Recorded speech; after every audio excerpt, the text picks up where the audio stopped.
अस्सलाम वालेकुम स्टूडेंट्स, हम पढ़ रहे हैं chemistry chapter number 2 structure of atom.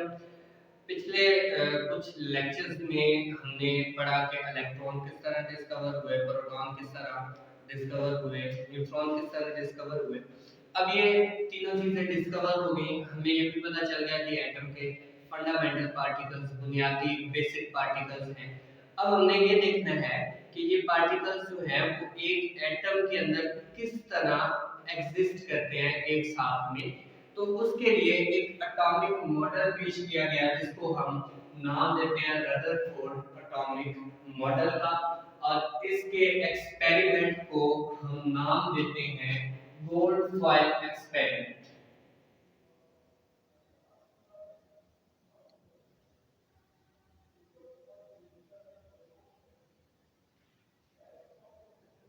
हम इसको नेम देते हैं गोल्ड फॉइल एक्सपेरिमेंट का, क्योंकि इसने गोल्ड फॉइल यूज की थी अपने एक्सपेरिमेंट के लिए, और इसकी जो थिकनेस थी, जो इसकी मोटाई थी, वो थी 0.0004 सेंटीमीटर।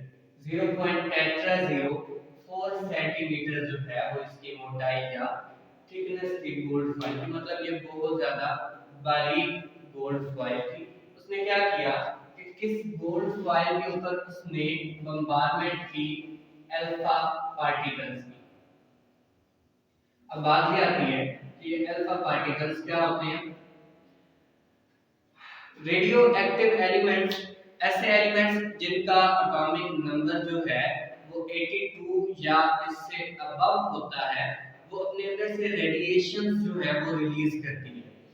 उन्हीं रेडिएशंस में से रेडिएशंस को उन्हीं रेडिएशंस में से कुछ रेडिएशंस को हम नाम देते हैं अल्फा पार्टिकल्स का। ये अल्फा पार्टिकल्स जो है ये दो तरह के दो एटम से निकलती हैं। एक एटम है रेडियम, दूसरा एटम है प्लूटोनियम। इन दो एटम्स से जो रेडियो एक्टिव रेज जो है वो रिलीज होंगी, उनको हम अल्फा पार्टिकल्स का नाम देंगे। इनको अलग से अल्फा पार्टिकल्स का नाम देने की वजह ये है क्योंकि ये बाकी रेज की निस्बत जो है ये इनकी पेनिट्रेशन पावर जो है वो ज्यादा होती है, इसलिए हम इसको अल्फा पार्टिकल्स कहते हैं। इसी तरह बीटा पार्टिकल्स भी होते हैं, गामा पार्टिकल्स या गामा रेज भी होती हैं, वो एक अलग टॉपिक है। लेकिन यहाँ पे हमने सिर्फ ये स्टडी करना है अल्फा पार्टिकल्स। वो भी आपको पता होना चाहिए कि अल्फा पार्टिकल्स क्या होते हैं। ये रेडियम या प्लूटोनियम से निकलने वाली रेडिएशंस होती हैं, क्योंकि ये रेडियो एक्टिव एलिमेंट्स हैं दोनों, इनसे जो रेडिएशंस निकलेगी वो अल्फा पार्टिकल्स या अल्फा रेज कहलाएंगी। अब जैसा कि ये आपके पास एक डायग्राम आपके सामने नजर आ रही है, ये यही गोल्ड फाइल जो है ये इसके एटम्स हैं। फॉर एग्जांपल ये इसके एटम्स इस तरह जुड़े हुए हैं, ये इमेजिनरी एक स्ट्रक्चर बनाया हुआ है, इमेजिनरी डायग्राम बनाई हुई है, और ये अल्फा रेज जो है ये इसके अंदर से पास हो रही है।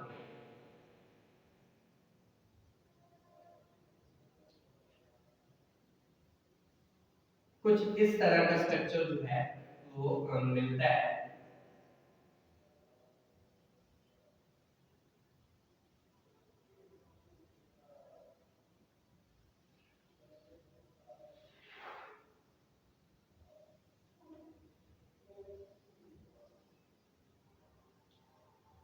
और ये जो सारे जो डायग्राम्स ने इमेजिनरी बनाई है, ये उसने डायग्राम जो है वो नोट की थी एक फोटोग्राफिक प्लेट पे, जिसको कोट किया गया था जिंक के साथ। जिंक मेटल होती है, इस जिंक मेटल के साथ उस फोटोग्राफिक प्लेट को जो है वो कोट किया गया था, या वो फोटोग्राफिक प्लेट जो है वो जिंक कोटेड थी, जिसके ऊपर इस तरह का उसने इमेज जो है वो हासिल किया। अब अगर ये देखा जाए, ये उसने सारा एक्सपेरिमेंट किया, उसने ये गोल्ड फॉइल के एटम है जिसकी गोल्ड फॉइल है जिसकी जो थिकनेस है वो 0.04 सेंटीमीटर है, उसके अंदर से ये अल्फा पार्टिकल्स गुजारे गए हैं। अब ये अल्फा पार्टिकल्स जो है वो पास करने के बाद, गुजारने के बाद उसने क्या चीज ऑब्जर्व की, हम उसकी पढ़ेंगे ऑब्जर्वेशंस। ऑब्जर्वेशन में उसने ये देखा कि almost all particles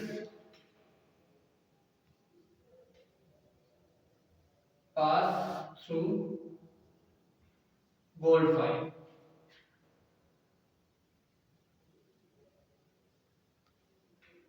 तकरीबन जितने भी पार्टिकल्स थे अल्फा पार्टिकल्स वो गोल्ड फॉइल से गुजर गए। टोटल जो थे वो 20,000 अल्फा पार्टिकल्स थे।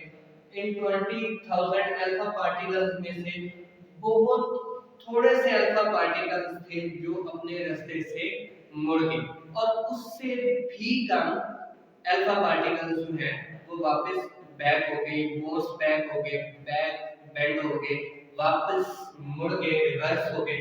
तो ये जो है वो उसकी ऑब्जर्वेशन थी। पहले ऑब्जर्वेशन तकरीबन सारे अल्फा पार्टिकल्स जो है तकरीबन सारे अल्फा पार्टिकल्स जो है वो पास हो गए। 20,000 में से चंद एक पार्टिकल्स जो हैं वो अपने रास्ते से मुड़े, बेंड हुए या बाउंस बैक हो गए, वापस धकेले गए। तो ये उसकी ऑब्जर्वेशन थी। इन ऑब्जर्वेशंस की बुनियाद पे उसने अपने एक्सपेरिमेंट के जो है वो रिजल्ट्स निकाले, वो हमने देखने हैं। उनको हम कहते हैं रिजल्ट्स ऑफ एक्सपेरिमेंट।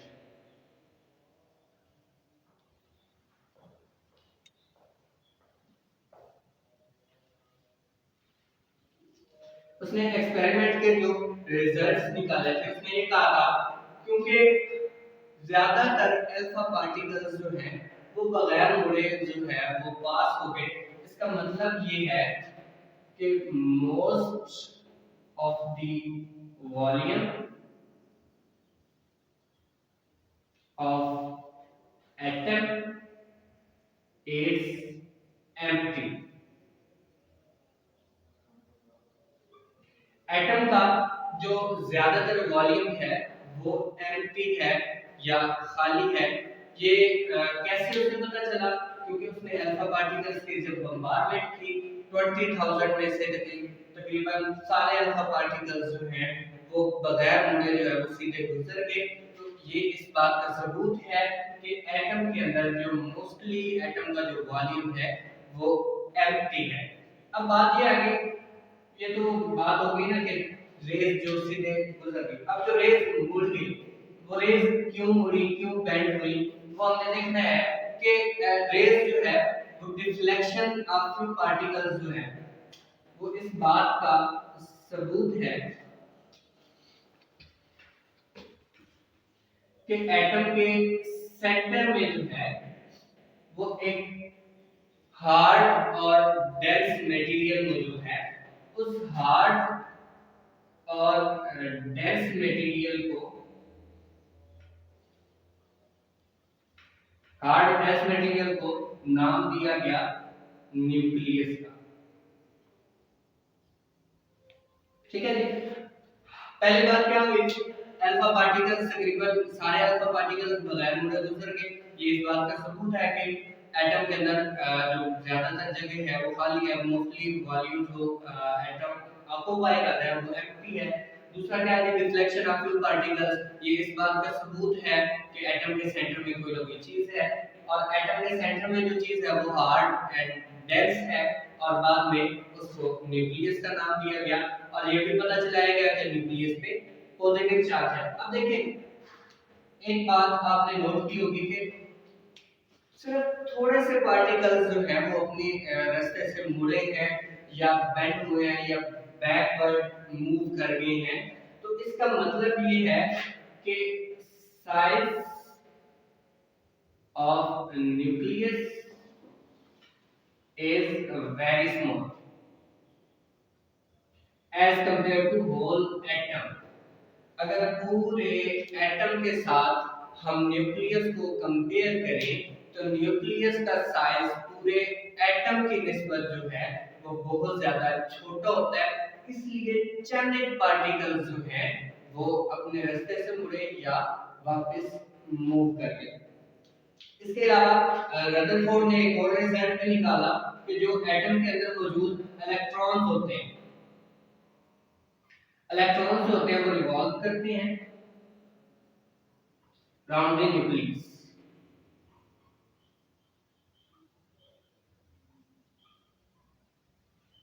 इलेक्ट्रॉन्स जो हैं एटम के अंदर मौजूद इलेक्ट्रॉन्स न्यूक्लियस के राउंड जो हैं वो रिवॉल्व करते हैं। ये भी हमें बताया रदरफोर्ड ने। इसके अलावा रदरफोर्ड ने एक और रिजल्ट निकाला कि एटम के अंदर, एटम क्योंकि न्यूट्रल होता है, न्यूट्रल एटम के अंदर जितने इलेक्ट्रॉन्स होंगे उतने ही प्रोटॉन होंगे। ये बात हमें बताई रदरफोर्ड ने कि जितने इलेक्ट्रॉन्स होंगे उतने ही एटम के अंदर प्रोटॉन्स होंगे।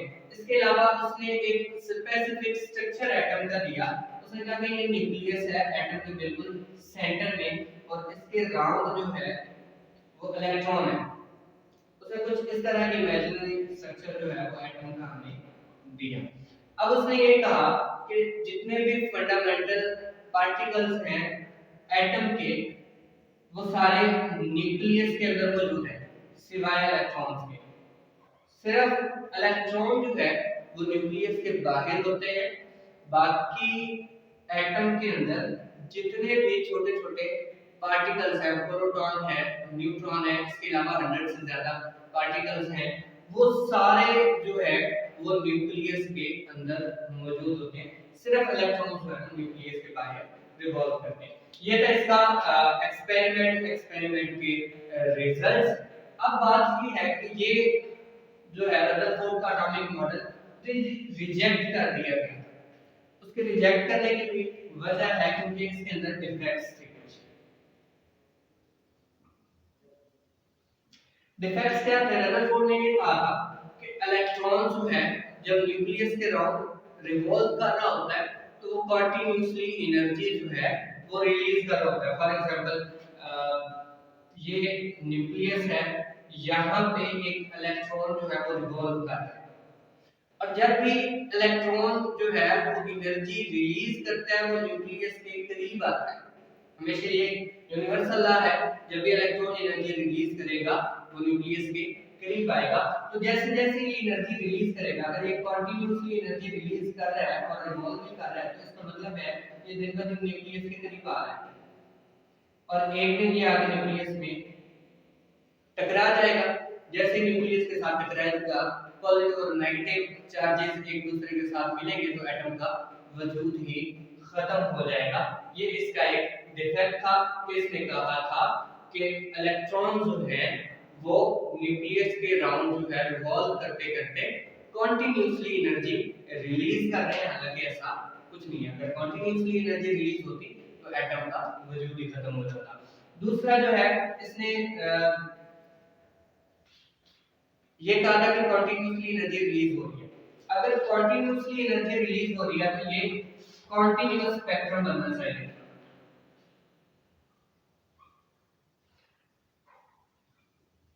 हालांकि अगर देखा जाए तो एटम का जो है वो कंटीन्यूअस स्पेक्ट्रम नहीं बल्कि लाइन स्पेक्ट्रम बनता है। स्पेक्ट्रम कोई भी इमेज होती है जो ऑब्जर्व जिससे किया जाता है कि एनर्जी कब रिलीज हुई और एनर्जी कब एब्सॉर्ब हुई। तो ये स्पेक्ट्रम दो तरह के होते हैं। अगर एनर्जी कंटीन्यूअसली रिलीज हो रही है तो एक कंटीन्यूअस लाइन जो है वो ड्रा होगी, उसको कंटीन्यूअस स्पेक्ट्रम कहेंगे। इसी तरह अगर कंटीन्यूअसली एनर्जी रिलीज नहीं हो रही तो लाइन स्पेक्ट्रम बनेगा, मतलब हफ्ते हफ्ते से जो है वो लाइन ड्रा होगी। डार्क और व्हाइट लाइन से इसको शो किया जाता है, ये लाइन स्पेक्ट्रम। असल में जो एटम का स्पेक्ट्रम बनता है वो लाइन स्पेक्ट्रम बनता है। ये इस बात का सबूत है कि एटम के अंदर जो है इलेक्ट्रॉन की एनर्जी जो है वो कंटीन्यूअसली रिलीज नहीं हो रही। ये दो डिफेक्ट्स थे। इन डिफेक्ट्स की बुनियाद पे रदरफोर्ड का जो एटॉमिक मॉडल है वो रिजेक्ट किया गया और इसके डिफेक्ट्स के अकॉर्डिंग जो है वो एक नेक्स्ट एटॉमिक मॉडल जो है वो पेश किया गया। वो इंशाल्लाह हम अपने नेक्स्ट लेक्चर में पढ़ेंगे। आपने करना क्या है कि इसके जो रिजल्ट्स आप एक्सपेरिमेंट है वो आपने होमवर्क नोटिस पे नोट कर लेना है।